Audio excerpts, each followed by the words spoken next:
Common রমজানের ওই রোজা শেষে এলো খুশির ঈদ। গানটি বাংলাদেশের ঈদ সঙ্গীতের মধ্যে সবচাইতে জনপ্রিয় এবং আবেগঘন একটি গান। এটি রমজান মাসের শেষে ঈদ আনন্দকে উদযাপন করে এবং মুসলিমদের জন্য বিশেষ তাৎপর্য বহন করে।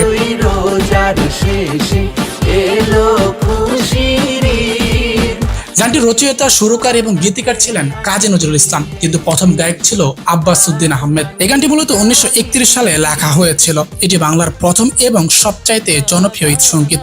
কাজী নজরুল ইসলাম সেই সময় মুসলিম সংস্কৃতিকে জনপ্রিয় করার উদ্দেশ্যে ইসলামী সঙ্গীত রচনা করেছিলেন। এই গানটি সেই ধারারই একটি অংশ।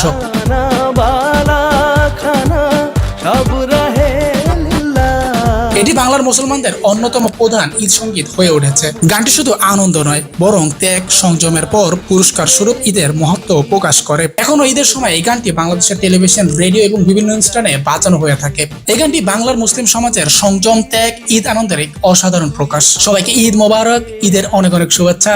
আল্লাহ হাফেজ।